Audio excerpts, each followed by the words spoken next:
दोस्तों, इंडिया के एक साइंटिस्ट अंकुर गुप्ता ने एक ऐसी बैटरी टेक्नोलॉजी इन्वेंट कर दी है कि अब हमें बैटरीज के बारे में चिंता करने की जरूरत नहीं है। इनका कहना है कि जिन बैटरीज का इन्वेंशन इन्होंने किया है वो अगर स्मार्टफोन में लगाई जाएंगी तो स्मार्टफोन्स केवल 1 मिनट के अंदर ही चार्ज हो जाएंगे, और अगर ईवीज में लगाई जाएंगी तो ईवीज केवल 10 मिनट में ही चार्ज हो जाएंगी।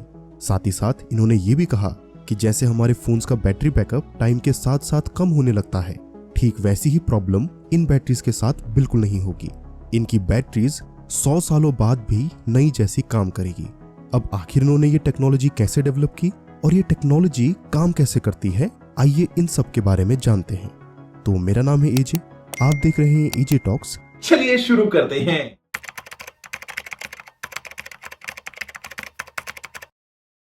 दोस्तों, किसी भी बैटरी को सुपर फास्ट चार्ज करने में साइंटिस्ट को पिछले 3 से 4 दशकों से काफी ज्यादा प्रॉब्लम्स का सामना करना पड़ रहा था। अब ऐसा क्यों है भला, आइए पहले वो समझते हैं। देखिए दोस्तों, जब किसी भी इलेक्ट्रॉनिक गैजेट को बिना इलेक्ट्रिसिटी के कांटेक्ट के चलाना हो तो उसमें एक बैटरी का यूज किया जाता है जो कि चार्जेस को स्टोर करती है, और फिर बाद में उसकी मदद से हम वायरलेसली किसी भी गैजेट को यूज कर पाते हैं। और ये जो बैटरी होती है इसका स्ट्रक्चर भी काफी ज्यादा सिंपल होता है। इसमें 2 अलग अलग मेटल्स को एक दूसरे से दूर फिक्स कर दिया जाता है और किसी कंडक्टिव मीडियम यानी कि वायर या इलेक्ट्रोलाइट्स के जरिए इन्हें आपस में कनेक्ट किया जाता है। अब इससे होता यह है कि एक मेटल के चार्ज पार्टिकल्स दूसरे मेटल की ओर जाने लगते हैं और इसी से बैटरी के अंदर इलेक्ट्रिसिटी क्रिएट होती है। अब एग्जांपल के तौर पे आप लिथियम आयन बैटरीज को ही ले लीजिए, जो कि हर स्मार्टफोन और ईवी में इस्तेमाल की जाती हैं। इन बैटरीज में एक तरफ लिथियम मेटल लगा होता है और दूसरी तरफ कोबाल्ट मेटल, और इनके बीच में सेमी परमिएबल लिक्विड होता है। अब क्योंकि लिथियम मेटल कोबाल्ट से कम स्टेबल होता है तो उसके इलेक्ट्रॉन्स कोबाल्ट की ओर भागने लगते हैं और लिथियम के न्यूली फॉर्म्ड आयंस भी वहीं पर जाने लगते हैं, और इसकी मदद से इलेक्ट्रिकल एनर्जी डिस्चार्ज होती है जो कि किसी भी गैजेट को चलाने में मदद करती है। अब जब सारे आयंस एंड इलेक्ट्रॉन्स कोबाल्ट की तरफ आ जाते हैं तो बैटरी डिस्चार्ज हो जाती है। अब आप बोलोगे तो फिर बैटरी वापस चार्ज कैसे होती है? तो वेल, इसका जवाब भी सिंपल है।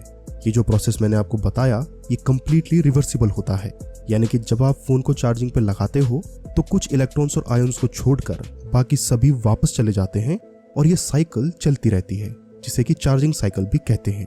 अब इससे प्रॉब्लम ये होती है कि लगभग 800 से 900 साइकिल्स या कहीं 1 से 2 साल के बाद वो बैटरीज अनयूजेबल हो जाती हैं। लेकिन अब सवाल ये आता है कि अगर ये सब इतना ज्यादा सिंपल है तो हम ईवीज और अपने सभी गैजेट्स को जल्दी चार्ज क्यों नहीं कर पाते हैं? वेल, इसे थोड़ा बेसिक्स की मदद से समझते हैं। आपको ये पता होगा कि जिस तेजी से आपके फोन या ईवी में इलेक्ट्रिकल एनर्जी ट्रांसफर होती है उसे पावर कहते हैं, जिसे कि वॉट से दर्शाया जाता है। अब यही वॉट 2 चीजों पे निर्भर करता है, जिन्हें कि वोल्टेज और करंट कहते हैं। वोल्टेज का मतलब होता है कि किसी भी सर्किट के पॉजिटिव और नेगेटिव टर्मिनल्स के बीच का पोटेंशियल डिफरेंस कितना है। आसान शब्दों में, पॉजिटिव और नेगेटिव टर्मिनल के बीच में आखिर ढलान कितनी है, और इस ढलान की वजह से जितने चार्ज पार्टिकल्स एक समय में ट्रेवल करते हैं उसे करंट कहते हैं। अब वोल्टेज जितना ज्यादा होगा, यानी कि ढलान जितनी ज्यादा होगी, उतनी ही तेज चार्ज पार्टिकल्स ट्रेवल कर पाएंगे और ऐसे कोई भी गैजेट जल्दी चार्ज हो पाएगा। अब आप बोलोगे कि इसमें प्रॉब्लम क्या है? वेल, ऐसा करने पर बहुत ज्यादा डेंजरस चीजें हो सकती हैं, यानी कि अगर वोल्टेज ज्यादा बढ़ा दिया जाए तो करंट का फ्लो तेज हो जाएगा, जो कि कंट्रोल से बाहर चला जाएगा और सर्किट के बाकी चीजों के साथ इंटरफेयर करने लगेगा, जिससे आर्किंग और स्पार्किंग की प्रॉब्लम आएगी, जो कि बैटरी को हीट करके अल्टीमेटली ब्लास्ट कर देगा। यही कारण था कि साइंटिस्ट किसी भी बैटरी को सुपर फास्ट तरीके से चार्ज नहीं कर पा रहे थे, मगर इंडियन साइंटिस्ट अंकुर गुप्ता ने इसका सॉल्यूशन ढूंढ निकाला है। उनके मुताबिक कैपेसिटर्स, यानी कि ये सिलेंड्रिकल शेप के छोटे छोटे कंपोनेंट्स जिन्हें आपने अक्सर इलेक्ट्रॉनिक आइटम्स में देखा होगा, इनमें एक खूबी होती है कि ये चार्जेस को बहुत ही ज्यादा तेजी से स्टोर कर सकते हैं, और यहीं से उन्हें आइडिया आया एक ऐसी बैटरी बनाने का जिसे चंद सेकंड्स में चार्ज किया जा सके और जिसकी लाइफ सालों साल की हो। अब ये जो कैपेसिटर्स होते हैं इनका भी फंडामेंटल स्ट्रक्चर सेम बैटरीज के जैसा ही होता है। एक ऑर्डिनरी कैपेसिटर्स में 3 चीजें होती हैं, यानी कि कंटेनर, 2 मेटल इलेक्ट्रोड्स और उन इलेक्ट्रोड्स के बीच में एक प्लास्टिक इंसुलेटर। लेकिन आजकल के जो मॉडर्न कैपेसिटर्स होते हैं, जिन्हें कि सुपर कैपेसिटर्स भी कहा जाता है, उनमें 4 चीजें हमें देखने को मिलती हैं। पहला कंटेनर, दूसरा 2 मेटल के इलेक्ट्रोड्स, तीसरा बीच में सेमी परमिएबल मेम्ब्रेन जो कि सिर्फ आयंस को पास होने देता है, और last but not the least, electrolyte. अब सवाल ये आता है कि फिर आखिर कैपेसिटर्स और बैटरीज में फर्क क्या होता है? पहला डिफरेंस तो ये है कि कैपेसिटर्स इलेक्ट्रिकल एनर्जी को इलेक्ट्रिकल एनर्जी के रूप में ही स्टोर रखते हैं, जो कि बैटरीज के केस में नहीं होता है। बैटरीज इलेक्ट्रिकल एनर्जी को केमिकल एनर्जी में चेंज करके स्टोर करती है और फिर उस केमिकल एनर्जी को यूसेज के टाइम पे वापस इलेक्ट्रिकल एनर्जी में कन्वर्ट करती है।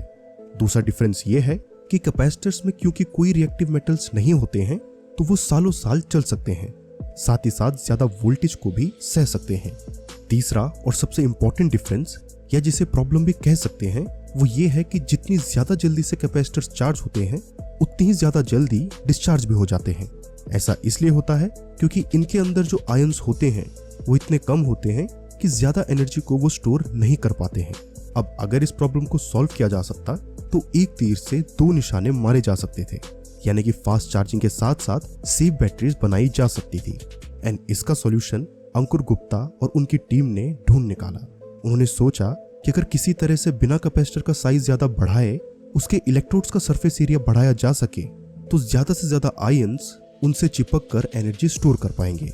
इसी चीज को ध्यान में रखते हुए उन्होंने एक ऐसा फॉर्मूला डिजाइन कर दिया जिससे कि ऐसे कैपेसिटर्स बनाए जा सकते हैं जो कि ज्यादा से ज्यादा एनर्जी स्टोर कर सकें, वो भी बिना कैपेसिटर का साइज बढ़ाए।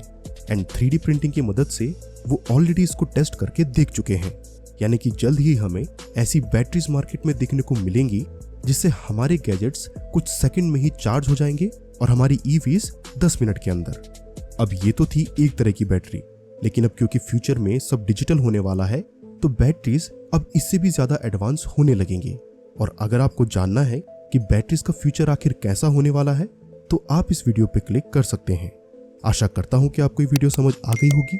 मैं मिलता हूं आपसे नेक्स्ट वीडियो में फिर किसी इंटरेस्टिंग टॉपिक के साथ। ये वीडियो पूरा देखने के लिए धन्यवाद।